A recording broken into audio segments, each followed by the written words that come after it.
Hello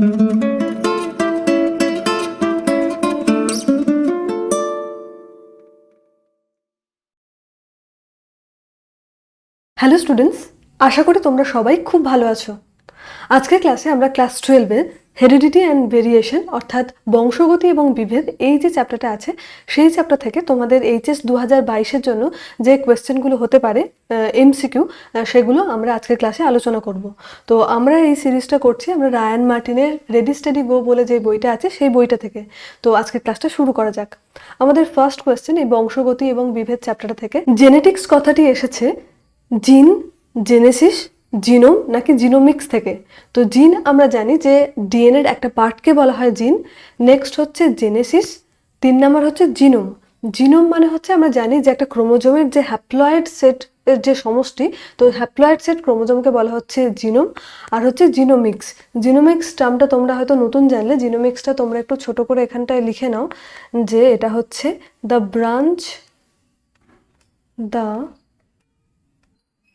branch of molecular biology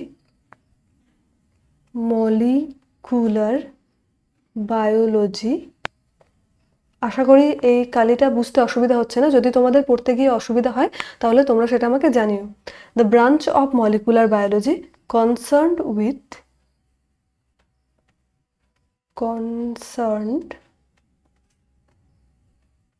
with the structure, function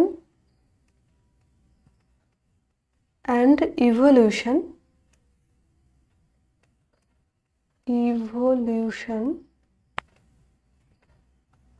and mapping of genome। এটাকে বলা হয় অর্থাৎ জিনোমের mapping, সেটা স্ট্রাকচার, তার ফাংশন এবং ইভলিউশন এই সম্বন্ধে আলোচনা করা হয় মলিকুলার বায়োলজির যে ব্রাঞ্চে, তাকে বলা হচ্ছে এই জিনোমিক্স। তাহলে জেনেটিক্স কথাটি এসেছে হচ্ছে জেনেসিস থেকে। এটা যদি তোমাদের না জানা থাকে এটা পড়ে নিও, যাতে করে যদি পড়ে কোয়েশ্চেনটা তাহলে আর ভুল যাতে তোমরা না করো। নেক্সট আমাদের 2 নাম্বার কোয়েশ্চেন। জেনেটিক্স শব্দটি সর্বপ্রথম ব্যবহার করেন বিজ্ঞানী মেন্ডেল, জোহানসেন, বেটসন নাকি মর্গ্যান। তো মেন্ডেল আমরা জানি যে বংশগতিবিদ্যার জনক বলা হয় বিজ্ঞানী মেন্ডেলকে। জোহানসেন হচ্ছে জিন কথাটি আবিষ্কার করেন। মর্গ্যান লিঙ্কেজ, এখানেই আছে, এটাই করে দিই এখানে তীরচিহ্ন। মর্গ্যান হচ্ছে লিঙ্কেজ আবিষ্কার করেন এবং বেটসন প্রথম এই জেনেটিক শব্দটি সর্বপ্রথম ব্যবহার করেন। ওকে, তাহলে 2-এর দাগের আনসার হয়ে যাবে অপশন সি। মেন্ডেল তত্ত্বের ব্যতিক্রম হলো, আমরা জানি যে সহপ্রকটতা, লিঙ্কেজ, অসম্পূর্ণ প্রকটতা এই সবগুলোই হচ্ছে মেন্ডেল তত্ত্বের ব্যতিক্রম। তাহলে এখানে আনসার হয়ে যাবে সবকটি। সহপ্রকটতা, দেখো সহপ্রকটতা অর্থাৎ দুটো বৈশিষ্ট্যই যখন একসঙ্গে প্রকটভাবে যখন প্রকাশ পাবে তখন তাকে বলা হবে সহপ্রকটতা। যেমন আমরা উদাহরণ পড়েছিলাম এবিও ব্লাড গ্রুপের, এবি যে ব্লাড গ্রুপটা যেখানে এ এবং বি জিন দুটোই একসাথে প্রকাশ পাচ্ছে, তাই এবি ব্লাড গ্রুপ বলা হচ্ছে যেটা।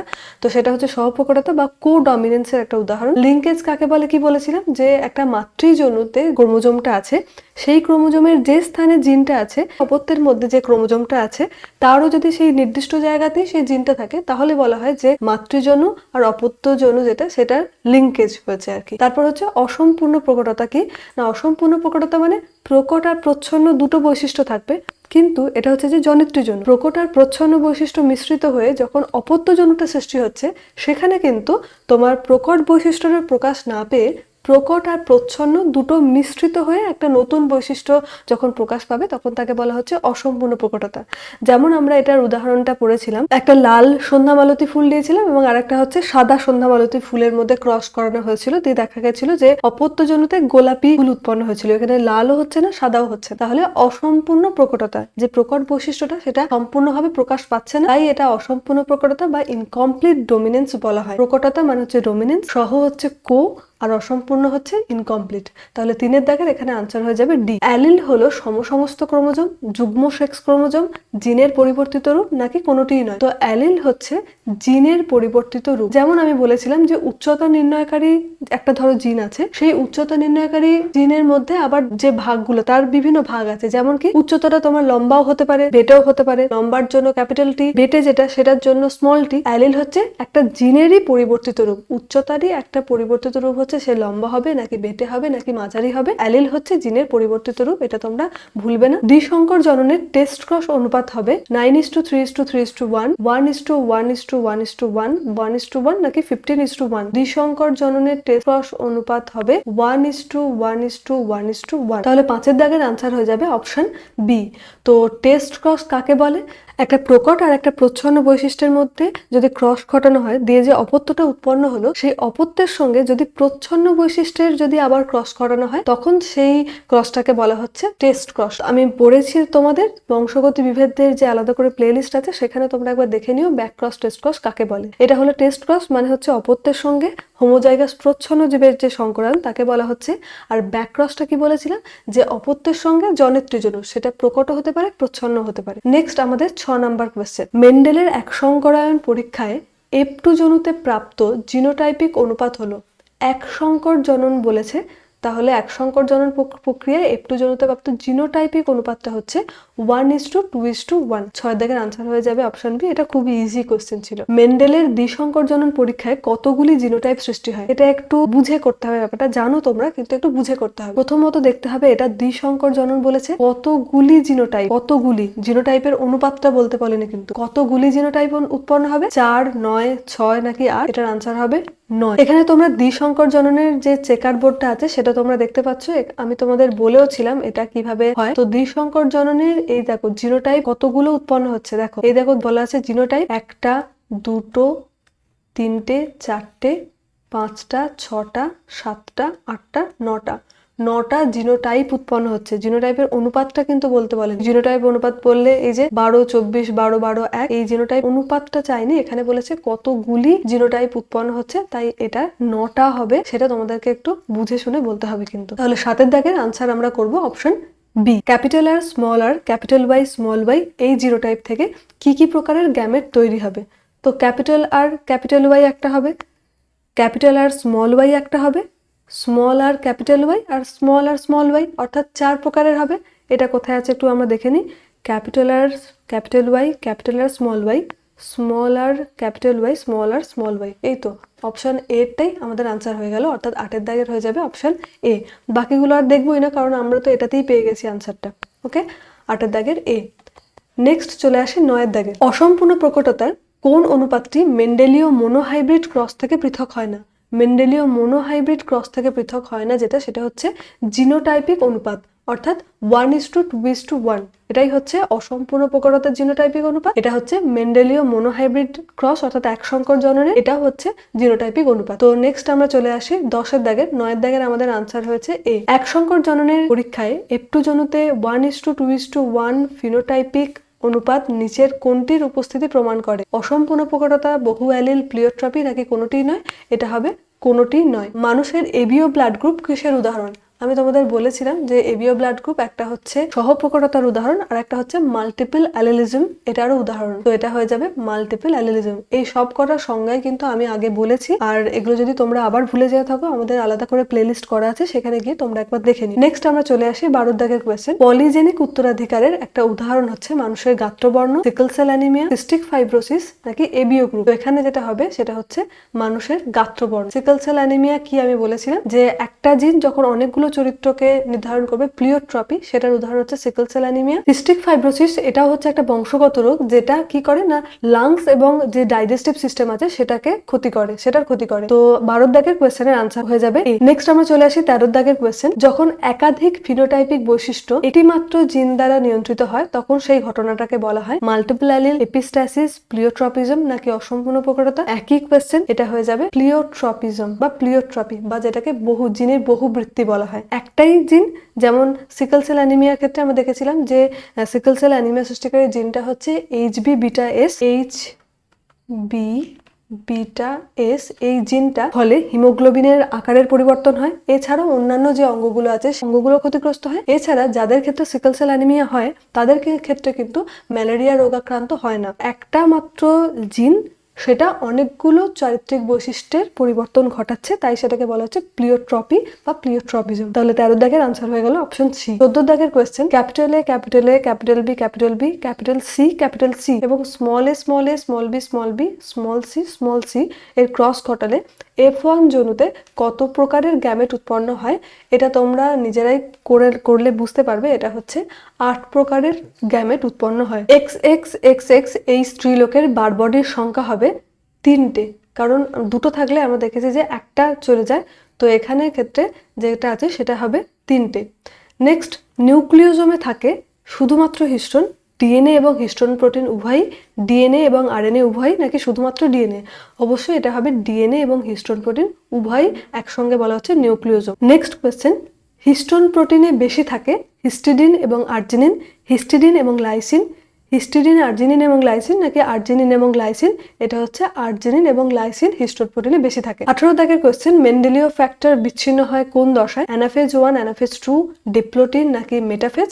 এটা হয়ে যাবে অ্যানাফেজ 1। মেন্ডেল যেটাকে ফ্যাক্টর বলেছেন সেটাই পরবর্তীকালে জিন হিসেবে দেখা গেছে আর কি। তো এটা বিচ্ছিন্ন হয় হচ্ছে অ্যানাফেজ 1 দশায়। মা বর্ণান্ধতা রোগের বাহক এবং বাবা স্বাভাবিক হলে সকল মেয়ে বাহক হবে, সকল মেয়ে স্বাভাবিক হবে, অর্ধেক ছেলে স্বাভাবিক এবং অর্ধেক ছেলে বর্ণান্ধ, নাকি বি এবং সি উভয়ই, অর্থাৎ সকল মেয়ে স্বাভাবিক এবং অর্ধেক ছেলে স্বাভাবিক এবং অর্ধেক ছেলে বর্ণান্ধ?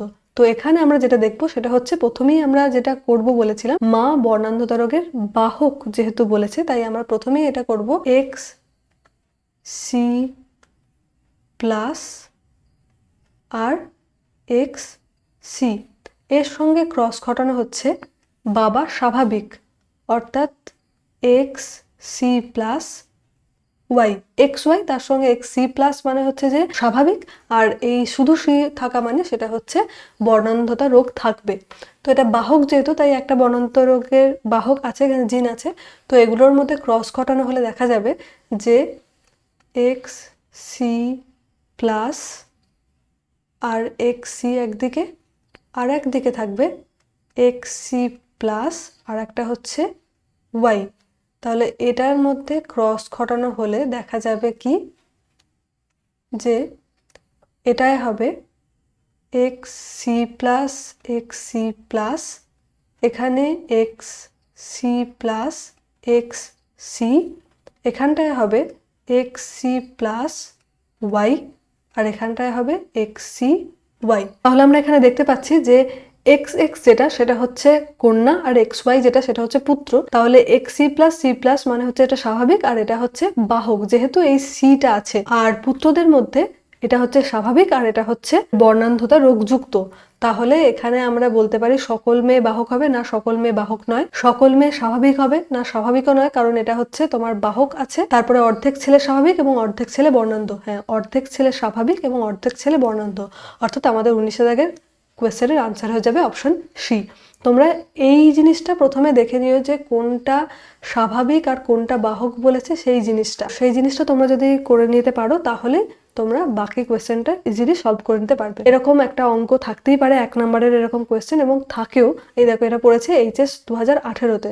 তাহলে এটা তোমাদের জন্য ইম্পর্টেন্ট। এই জিনিসগুলো তোমরা বাড়িতে প্র্যাকটিস করো, যদি না পারো তাহলে, বুঝতে না পারো তাহলে অবশ্যই আমাকে জানিও। নেক্সট 20 দাগের কোয়েশ্চেন, মানব দেহে পুরুষের ক্রোমোজোম বিন্যাস হলো 44AA মানে autosome plus XO, 44 autosome plus XX। XX তো হবে না, XX মানে হচ্ছে এটা কন্যাদের বা ফিমেলদের বোঝানো হচ্ছে, পুরুষ মানে 44 autosome plus XY 44AA XXY। তো এখানে যেহেতু মানবদেহে নর্মালি মানবদেহের পুরুষের ক্রোমোজোম বিন্যাস বলতে বলেছে, এটা হবে 44টা অটোজোম থাকে আর এক জোড়া সেক্স ক্রোমোজোম থাকে। তাহলে 44টা অটোজোম আর XY এটা হচ্ছে পুরুষদের ক্রোমোজোম বিন্যাস। তাহলে 20 দাগের আনসার হয়ে যাবে অপশন সি। নেক্সট দেখি 21 দাগের কোয়েশ্চেন, মা হিমোফিলিয়া রোগের বাহক এবং বাবা স্বাভাবিক হলে কি হবে? তাহলে এখানে দেখো দেওয়াই আছে, এখানে আমরা চেকার বোর্ডটা জাস্ট করে নেব। একটা হচ্ছে X প্লাস আর একটা হচ্ছে XH মা, আর এখানে হচ্ছে বাবা স্বাভাবিক বলেছে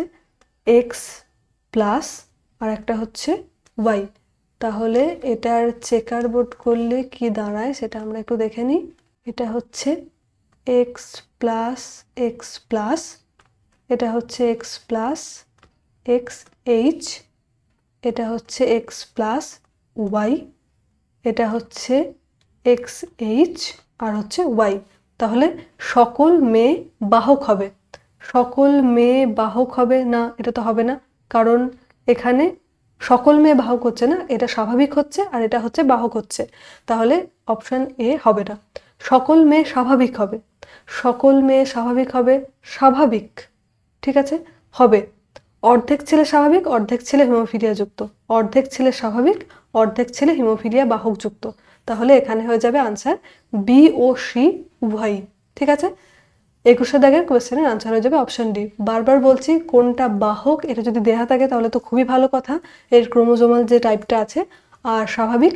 আর যদি না দেয়া থাকে একটু তোমরা মাথায় রেখে দেবে যে স্বাভাবিক হলে সেটা হচ্ছে প্লাস সাইন থাকবে, আর যদি বর্ণান্ধতা বলে সেখানে একটা সি জিন থাকবে, আর যদি হিমোফিলিয়া বলে সেখানে একটা এইচ থাকবে। হিমোফিলিয়ার জন্য দায়ী জিন ওয়াই ক্রোমোজোম বাহিত প্রচ্ছন্ন প্রকৃতির, এক্স ক্রোমোজোম বাহিত প্রকট প্রকৃতির, ওয়াই ক্রোমোজোম বাহিত প্রকট প্রকৃতির নাকি এক্স ক্রোমোজোম বাহিত প্রচ্ছন্ন প্রকৃতির। আমরা জানি যে হিমোফিলিয়া হচ্ছে এক্স ক্রোমোজোম বাহিত প্রচ্ছন্ন প্রকৃতির একটা বংশগত রোগ। নেক্সট 23, লিঙ্গ সংযোজিত রোগের একটা উদাহরণ হচ্ছে ফিনাইল কিটোনুরিয়া, অ্যালবিনিজম, সিকল সেল অ্যানিমিয়া নাকি হিমোফিলিয়া। অবশ্যই সেক্স লিঙ্ক জনিত একটা রোগ হচ্ছে হিমোফিলিয়া এটা। নেক্সট, অটোজোমাল প্রচ্ছন্ন বৈশিষ্ট্যের একটা উদাহরণ হচ্ছে, এটাও আমরা জানি, বলেছিলাম, এটা হচ্ছে থ্যালাসেমিয়া। ওকে, নেক্সট হচ্ছে টার্নার সিনড্রোমের জন্য যৌন ক্রোমোজোমের উপাদান হচ্ছে এটা এক্স ও, ঠিক আছে। আমি তিনটে জিনিস বলেছিলাম, একটা ডাউন সিনড্রোম, একটা টার্নার সিনড্রোম, একটা ক্লাইনফেল্টার সিনড্রোম। ডাউন সিনড্রোম মানে 21 নম্বর ক্রোমোজোমের ট্রাইজোমের ফলে হচ্ছে, টার্নার সিনড্রোম মানে একটা এক্স ক্রোমোজোম থাকবে না, আর ক্লাইনফেল্টার সিনড্রোম মানে একটা অতিরিক্ত এক্স ক্রোমোজোম থাকবে। তো এখানে যেহেতু টার্নার সিনড্রোম বলেছে এটা হচ্ছে এক্স ও হবে, তাহলে 25 দাগের আনসার হয়ে যাবে অপশন ডি। মানুষের 21 সংখ্যক ক্রোমোজোমের ট্রাইজোমি যে রোগটি সৃষ্টি করে, জাস্ট একটু আগেই বললাম, এটা হয়ে যাবে তোমার ডাউন সিনড্রোম। তো আর বাকি যেগুলো আছে বললাম, টার্নার সিনড্রোম, ক্লাইনফেল্টার সিনড্রোম, এর তো এইচআইভি ভাইরাসের জন্য হয়। 26 দাগের আনসার হয়ে যাবে অপশন বি। 27 দাগের কোশ্চেন এবং আমাদের আজকের সেশনের লাস্ট কোশ্চেন, ক্লাইনফেল্টার সিনড্রোম যুক্ত মানুষের ক্যারিওটাইপ। এখানে বললাম যে একটা এক্স ক্রোমোজোম বেশি থাকবে, তাহলে 44 অটোজোম প্লাস এক্স ওয়াই ছিল, তার এক্স ওয়াই থাকলো, তার সঙ্গে আরেকটা এক্স ক্রোমোজোম বেশি, তার মানে এক্স এক্স ওয়াই। তাহলে টোটাল হচ্ছে তোমার 44, 45, 46, 47, total chromosome 47, X X Y. এটা হচ্ছে ক্লাইনফেল্টার সিনড্রোম যুক্ত রোগের মানুষের এটা ক্যারিওটাইপ। তাহলে 27 দাগের আনসার হয়ে যাবে অপশন এ। দেখো, এটা পড়েছিল এইচএস 2018, এটা এইচএস 2016। লিঙ্গ সংযোজিত রোগের একটা উদাহরণ এইচএস 2020। এটা দেখো এইচএস 2015-তে এসেছে এই কোয়েশ্চেনটা। সব কোয়েশ্চেনগুলো এখানে দেখো এইচএস 2019-এ এসেছে। সব কোয়েশ্চেনগুলোই মোটামুটি সালের কোয়েশ্চেনগুলো এখানে দেওয়া আছে। তো সব কটা কোয়েশ্চেনই তোমরা এইভাবে দেখে নিও। যদি কিছু বুঝতে না পারো এই কোয়েশ্চেন আনসার সিরিজ থেকে, অবশ্যই আমাকে বলো, আমাদের টেলিগ্রাম চ্যানেলের লিঙ্ক দেওয়া থাকে, সেখানেও তোমরা আমাকে জানাতে পারো। আজকের ক্লাসটা এই পর্যন্তই, দেখা হবে পরের ক্লাসে। ততদিন তোমরা সবাই খুব ভালো থেকো।